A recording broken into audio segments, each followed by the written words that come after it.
Goa Organics వారి skin care, hair care, wellness products కోసం AP, తెలంగాణలో డిస్ట్రిబ్యూటర్లు కావాలను వివరాలకు స్క్రీన్ పైన ఉన్న నెంబర్కి కాల్ చేయండి.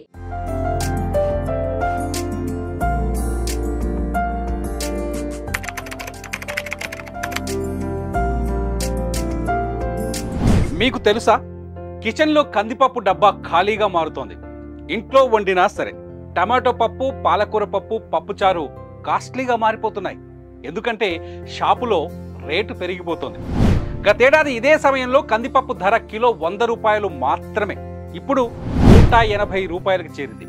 ఈ ధర మరింత పెరిగే అవకాశం ఉన్నట్టు స్పష్టంగా తెలుస్తోంది. హోల్సేల్ మార్కెట్లో ఈ ధర 160 నుంచి 170 రూపాయలుంది. రిటైల్ వ్యాపారస్తులు మరో 20 నుంచి 25 రూపాయలు కలిపి 180 పైనే అమ్ముతున్నారు. షాపింగ్ మాల్స్, మార్టుల్లోకి వెళ్తే 164 రూపాయలకే కందిపప్పు దొరుకుతోంది. కానీ మధ్యాహ్నం లోపు స్టాక్ అయిపోతుంది. రిటైల్ షాపులకు, మార్టులకు మధ్య ధరల్లో వ్యత్యాసం ఉండడంతో జనం మార్టులపైన పడుతున్నారు. అయితే ఈ కొరత ఇంకొంతకాలం కొనసాగే అవకాశం కనిపిస్తోంది. రానున్న రోజుల్లో కందిపప్పు ధర మరింత పెరిగే ఛాన్సెస్ కనిపిస్తున్నాయి.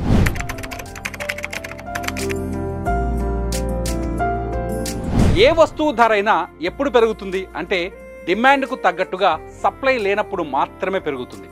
కందిపప్పు విషయంలో కూడా అదే జరుగుతుంది. ఇండియాలో కందిపప్పును వండని వంటిల్లు కనిపించదు.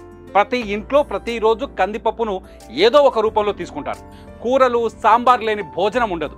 నిత్యం వాడే కందిపప్పుకు తగినంత సప్లై లేదు. వర్షాభావ పరిస్థితుల్లో సాగు తగ్గి కందిపప్పు దిగుబడి బాగా పడిపోయింది.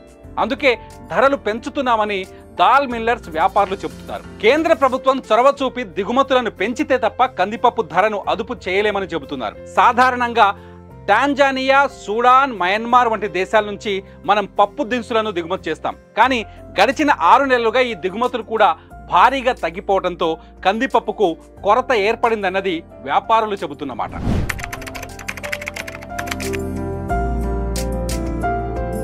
ఎన్నికల సమయంలో పప్పు దినుసుల ధరలు పెరగడంపై కేంద్రం కూడా ఆందోళన వ్యక్తం చేస్తోంది. ముఖ్యంగా శనగ, కంది, మినపపప్పు కొరతపై దృష్టి సారించింది. మార్కెట్లో పప్పు దినుసుల లభ్యతపై ఎంక్వైరీ మొదలుపెట్టింది.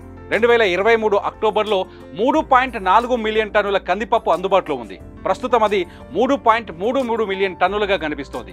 దిగుబడి కొంత తగ్గినా ఇది మార్కెట్పై పెద్దగా ప్రభావం చూపించే తేడా కాదు. ఇలాంటి పరిస్థితుల్లోనూ కందిపప్పు ధర ఎందుకు పెరుగుతోందో అర్థం కావటం లేదంటున్నారు అధికారులు.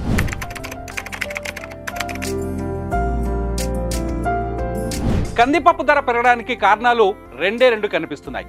ఒకటి, దేశీయంగా కంది పంట సాగు తగ్గిపోవటం. ఎందుకంటే 2018లో 4.3 మిలియన్ టన్నులున్న కందిపప్పు దిగుబడి 2023 అక్టోబర్ నాటికి 3.4 మిలియన్ టన్నులకు పడిపోయింది. దిగుబడి పేపర్ల మీద కనిపిస్తున్నా అది మార్కెట్లో రిఫ్లెక్ట్ అవ్వట్లేదనేది అధికారుల వెర్షన్. దీనికి కారణం మార్కెట్లో వ్యాపారులు కొంత కృత్రిమ కొరతను సృష్టిస్తున్నారని భావిస్తున్నారు. ఇటు దేశీయంగా వస్తున్న కంది పంటను ప్రభుత్వ సంస్థ నాఫెడ్ కంటే ప్రైవేటు వ్యాపారులే ఎక్కువగా కొనుగోలు చేస్తున్నారని, అందుకే పదే పదే కందిపప్పు ధరలకు రెక్కలొస్తున్నాయని చెప్పుకొస్తున్నారు.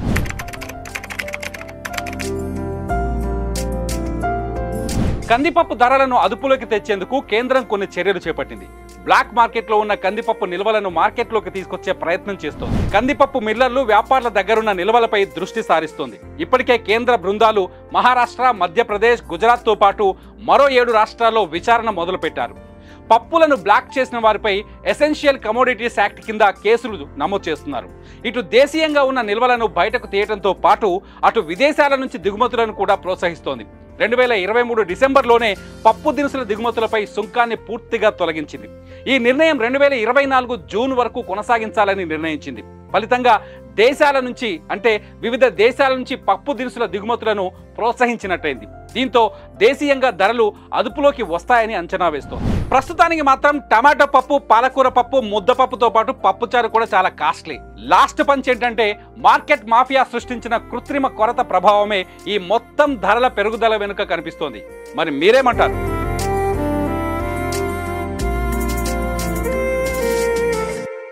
సుమన్ టీవీలో మీ పర్సనల్ అండ్ బిజినెస్ ప్రమోషన్స్ కోసం కింది నెంబర్కి కాంటాక్ట్ చేయండి.